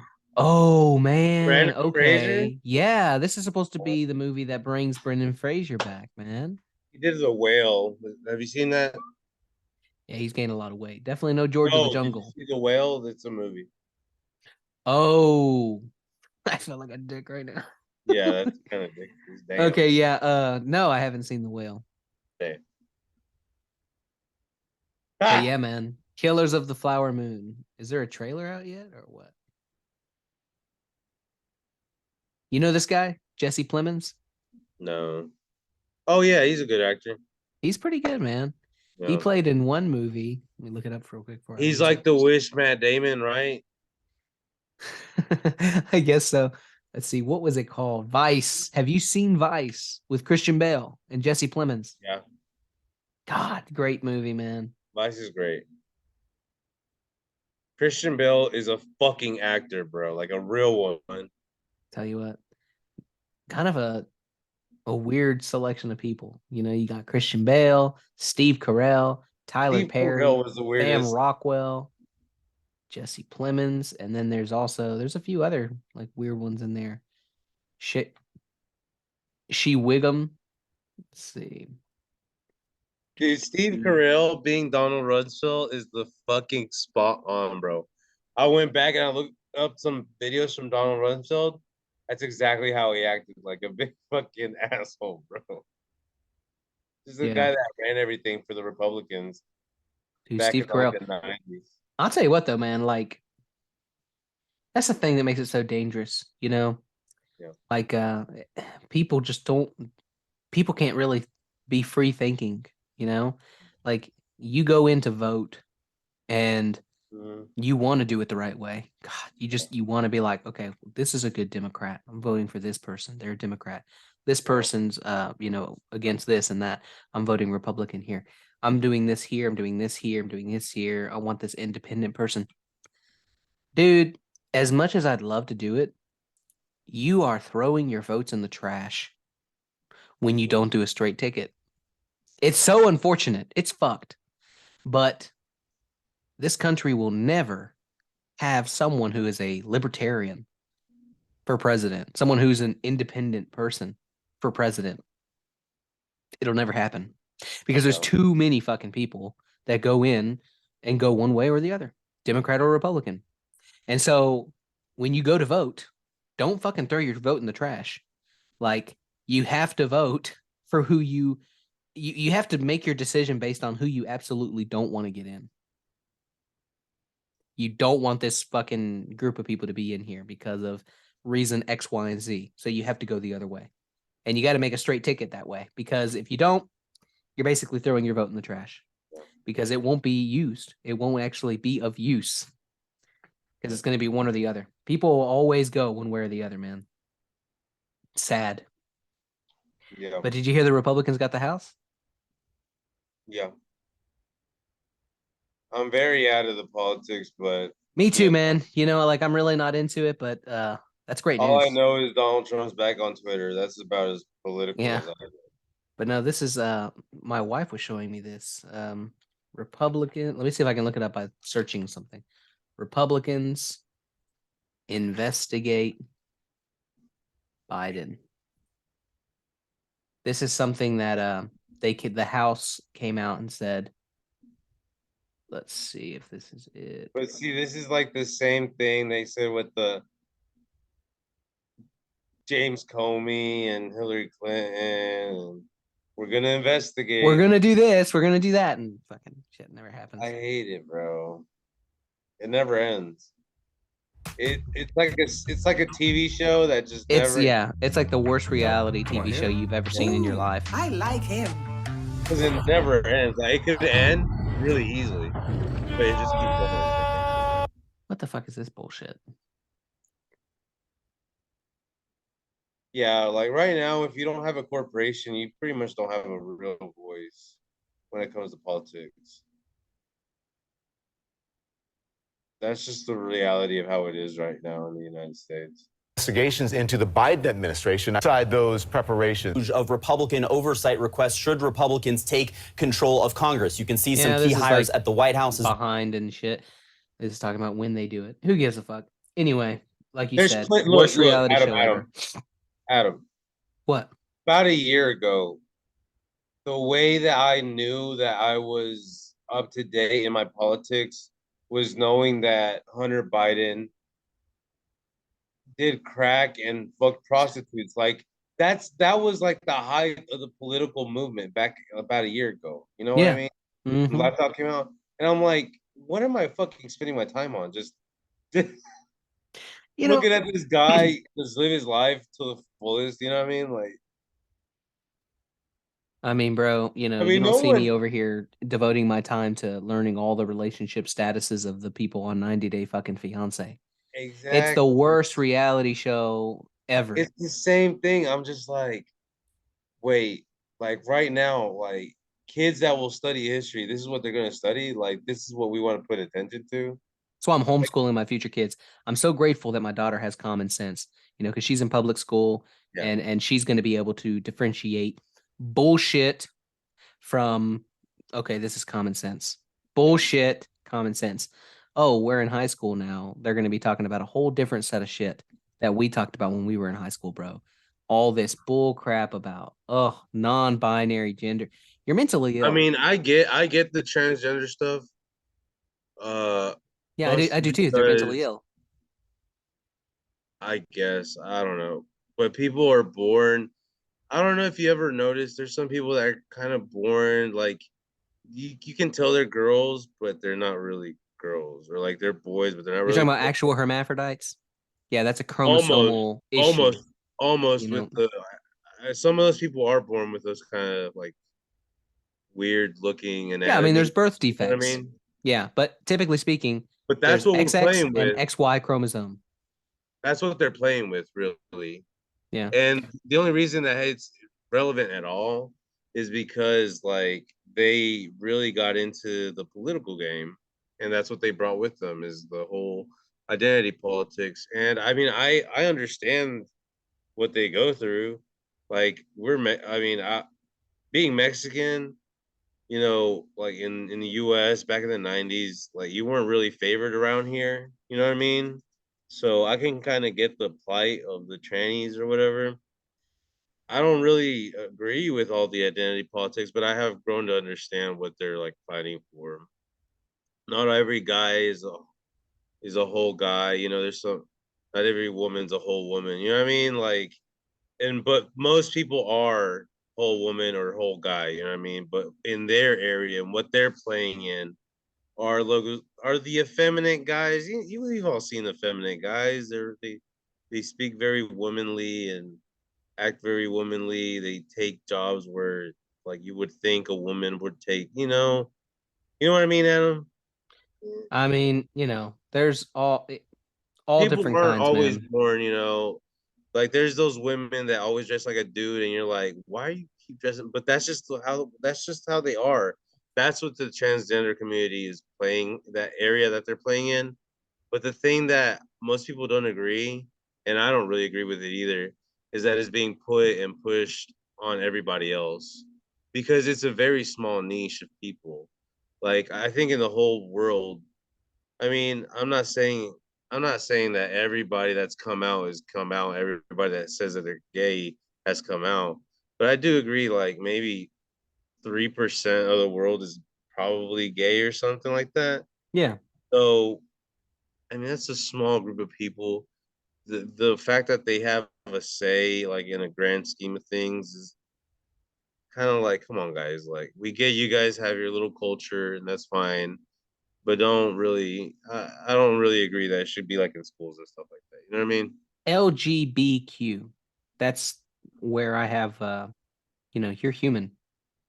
You're a Yeah. human being.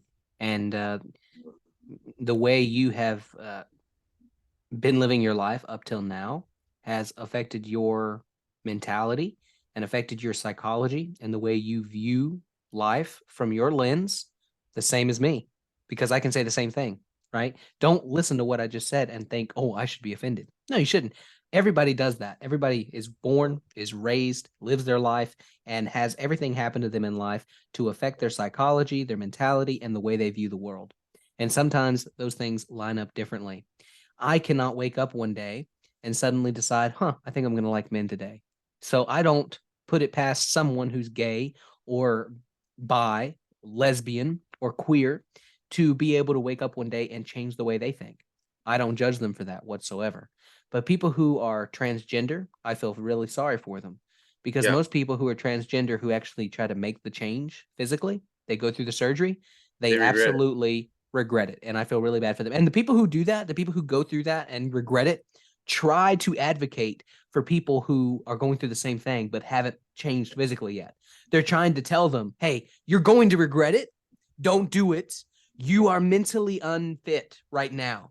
So you need to go see a therapist. You need to do this. You need to do that. You need to try to fix everything in your life before you try to make the drastic change of taking medication, getting injections, changing your biological self physically. Don't do that. Fix this first. And I love that because they're really trying to advocate for their fellow human beings.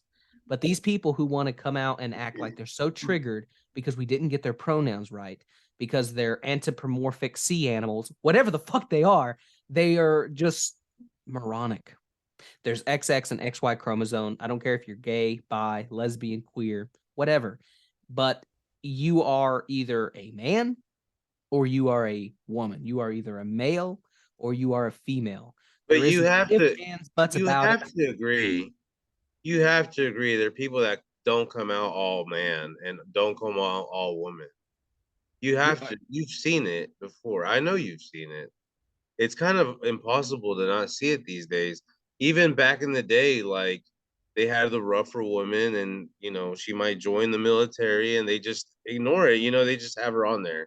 You're talking You know about what I like mean? women. Yeah, I mean, there are definitely women who produce higher levels of testosterone. We've both They known might one of even them look very like a well. dude. You know what I mean? They grow mustaches. You know what I Yeah, mean? we both know one of those people very well. Who? Or what are you talking Who's the about? only fucking girl that you know that well, that I've also known that well, who always was rocking a fucking mustache, bro? I don't remember, but let's Fucking not. Ruth Ann. Oh, I don't know. I don't know. She had a fucking stash, bro. Like it would glisten in the I don't light. want to. Anyway, but what I'm saying is, yeah, there are definitely women that But produce that's higher that's levels the of. area that these people play in. You know what I Yeah, mean? that's where it like stems from. Sometimes it stems from that. Sometimes Sometimes it stems from a man who has higher levels of what's the is it, what do women have? Like men have testosterone, women estrogen. have estrogen. Yeah. There's definitely men with higher levels of estrogen. There's definitely Yeah, women with higher levels of testosterone. that's the And world they're playing in, sometimes bro. it makes them think they shouldn't be in the body they are. Sometimes. A lot of times, especially today, it stems literally from people just being mentally unwell. Whether it's through the way they were raised. That's most people right now, Adam. Yeah, well, that's the thing. People think that their trauma is so unique. It's like, bro, we all got bullshit. No, everybody has, but we still have to understand that most people are fucked up right now in the head, especially after this COVID thing. Most people are just they don't. But if know you what's think the going rest on, of the bro. world is going to bend over backwards to No, they're conform not to the go- way we're you not going want to to. view the world, you're fucked in We're the not head. going to, and you can see it. You just said the Republicans took over the House.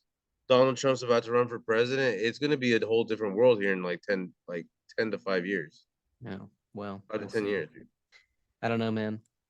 I'm really iffy on it. Like, I got to tell you, I don't think it's gonna be here for a while, bro. I think that stuff's gone. Like, I think people have seen what it does. I think people seen how much of a it's like a speed bump in progress, you know?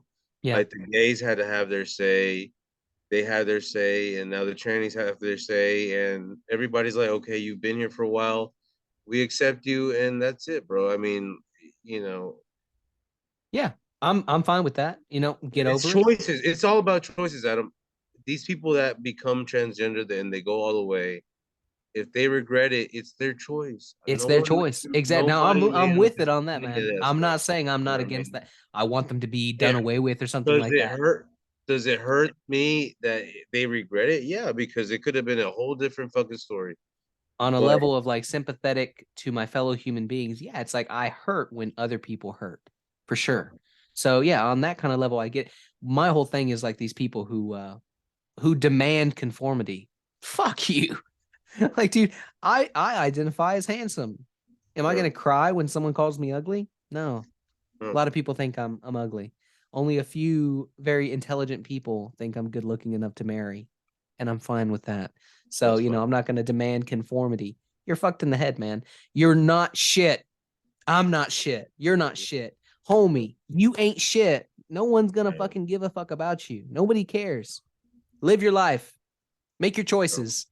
And be content with who you are, the way you are, and how you are. Because nobody gives a flying fuck about you. Except for one. And we all know who that is.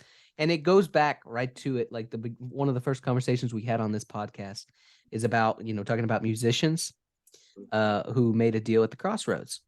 I heard something very interesting and it really opened my eyes.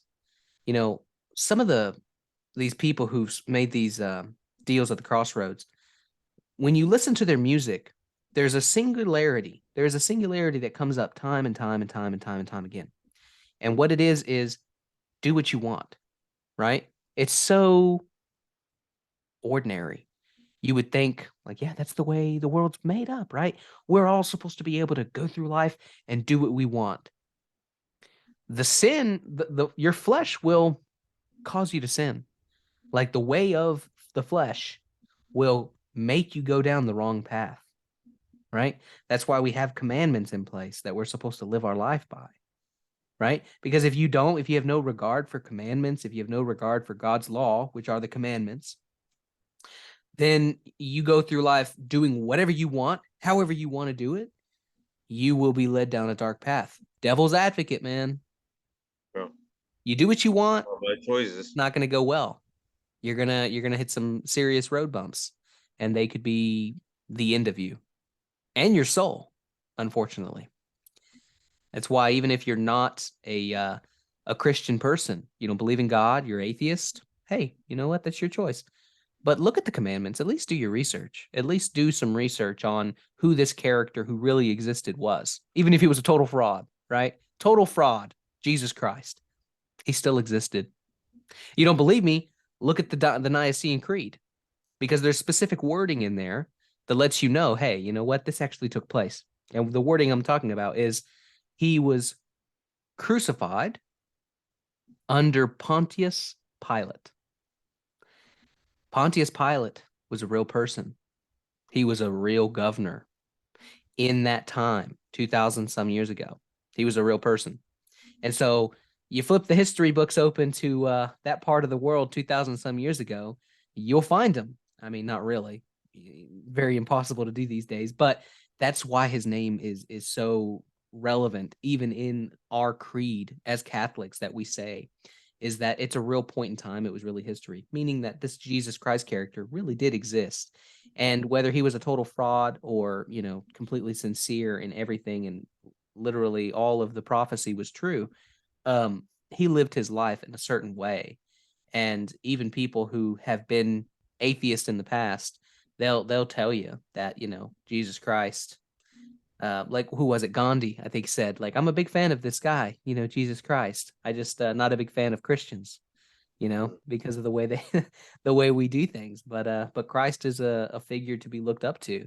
And when you look at the commandments, the way, you know, God's law indicates you should live your life, it's just sound reasoning, you know, to live your life in that way. One of my favorite like metaphors for Christianity, not really a metaphor, but Paul Mooney said that Christianity,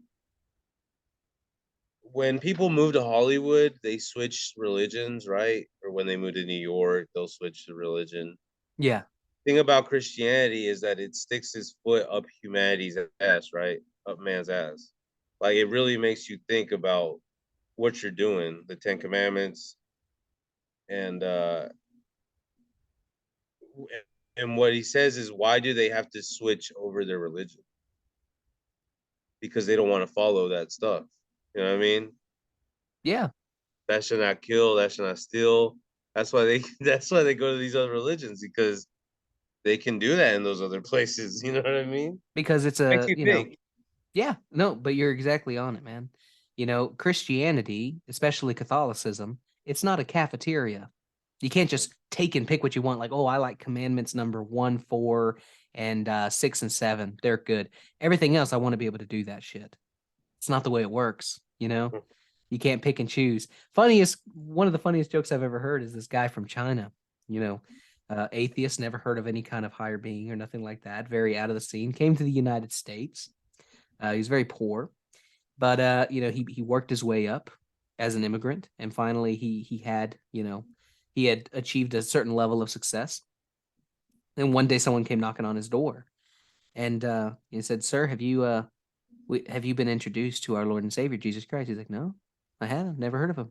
He's like, "Well, can we come in and talk to you about him?" He's like, "Yeah, sure." Invited them in. They started talking about him, and then they, you know, he's like, "Wow, this is amazing stuff." Like, but what about all the people from where I'm from? A lot of people from where I'm from, they've never heard of this guy, Jesus Christ. What's going to happen to them when they die? He said, "Oh no, well, they haven't heard of them. They haven't heard of him.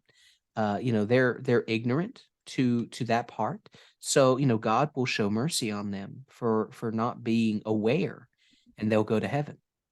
He's like, "So what'll happen to me now that I know, if I choose not to do anything?" He's like, "Well, you'll go to hell." He's like, "Why the fuck did you tell me about him?" Like, why did you share this message with me, man? I didn't know about Jesus Christ. I could have remained ignorant and been just fine. Now I got to follow these commandments and shit. Like, what the hell? It's pretty funny. Yeah. But yeah, man. You know, It's I mean, important to know, man. It gives you something to put your feet on the ground. You know what I mean? It doesn't. Exactly. You know, God is, if Let you nothing get else, too an high out. anchor. Yeah. Yeah. But yeah, man. Good episode. Good stuff we're talking about. Yeah, man. Mixed it up and everything else. So I'll upload it once it renders, because it's got to render from Zoom. I'll upload it to the drive, and we should be able to do with it what we will. So what I was thinking about editing, you know, in these moments that we're looking at other media that we can't just post up because, you know, copyright and stuff, there's a way that people do things on. Actually, let me show you here. It's kind of a good example. Is one video that I uploaded that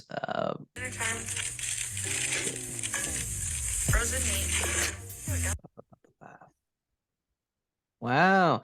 I just uploaded this 2 hours ago, right before we jumped on. It's already up to 155 views. Pretty good. All right. Yeah. So it's this one right here. Yo, what's up, man? Oh, shit. Yo, what's up, man? Yo, what you doing, bro? Just getting some work done. Getting ready for the week. What's up? Bro, bro, can we come through tonight? Halloween time, bro. 2022 found it, but ain't the ones. Bro, they're gonna. Yeah, so this is all fake. Everything on here is fake. Like this wall is fake. This entertainment center is obviously fake. This is just an image that I pulled online. And what I did was, let me see if I can pull this up. Go to my drive. Documents, notorious, field images. Maybe it's in images. No, field images. Here we go. So here's the image right here. Pull it up. And it's just a green screen. So what I'm suggesting is in the times that we're showing off media that can get us in trouble, like for copyright, is that like I cut out our faces over here, and that it's taking up most of the screen. And then there's just like a small green screen, like a frame within a frame within a frame. And anytime people do that, I think it's okay because you're really not monetizing. If you're going to get monetized, obviously you're not trying to just use other people's content to get credit for it. You're getting credit for your take on it, not their shit. Yeah. I think that's what'll protect us. In the past, I think it's protected other people at least. Let's The see, most comments on it? savage humans ever. No, okay.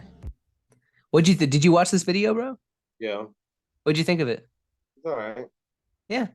I mean, I got that one, and then I'm gonna switch profiles and upload the other video I made today. But yeah. I'm a upload the. Remember that episode we did, and I answered. He was on my phone, and I answered all hungover and shit. I think so. Yeah. It's one of the better episodes that we have. Oh, really? Yeah, all the way through. It's pretty good. We go through a list of controversial movies. Yeah. I go from hungover to like very energetic and like that. Once we start talking about controversial movies, I hear Hell like yeah, man. 2 titles and I take off. It's good stuff, man. Like now that, especially now, I mean, with this video too, we have like 10, 11 hours worth of content that needs to be siphoned through and uploaded. And dude, I'm so looking forward. Like, oh my God. But yeah, like I got everything written down, like as far as the schedule goes and everything. So days are filled with work, different stuff from video Hey, editing. if you want me to get in, if you want me to go to your house and work, if you want to have me over and we can work some stuff out at your house, just let me know. Bro, that'd be tight, man. I can plan that out. Use the calendar link that I sent you. Oh yeah, if you just click on the link, it shows you all my availability. If you want to meet, if you want to come through and meet, it's all the same. If you know that you want to be here for at least a couple of hours, on the calendar that you pull up here, let's pull it up and I'll show you what I'm talking about. Here we go. So yeah, when you click on it, this is what's going to come up. And it's going to show you all my availability. So look at tomorrow, like 7:15, 7:45, 8:15. This is for 1 hour. So you can look at this and tell that I'm free all the way from 7:15 until 8:30. So yeah, just like click on 7:15, and then when you confirm it, just be like, please share anything, add an extra hour, and then I'll know, and I can go ahead because this is only going to block off an hour, and then someone else can come through and block off the time that's right there next to it. So just be like, add an extra hour, and I can come through and add that to my calendar, and that time's blocked. You can show up at my house at that time. I'm available. I will be available. That's the way, I mean, I have to be. People use this all the time, and that's why there's some availability that's missing here. Like I'm available from 6 to 10, and I have meetings that come up throughout and some of it, not all of it's meetings. Sometimes my wife will be like, hey, I need to do a pickup order after you get off work. And I'll have to go to my calendar and block it off so that I can be here with the boy while she runs to the store and gets that stuff, So use the calendar to your advantage, man, but you block off time. If you can tell that I have availability for like 2 hours, then just put in a note. I'll add it to my calendar myself. You can show up at that time and I'll be here. Like I'm available for you. All right, bro. All right, man. Well, let's hit it. I'm getting a call. I just missed a call from my wife. She's asking if we're done. She probably needs my help. But anyways, man, it's been good. I'm looking forward to it. Let's keep going. Let's have consistency, and I'll talk to you soon. All right. Oh yeah, man. Peace out. All right. See you.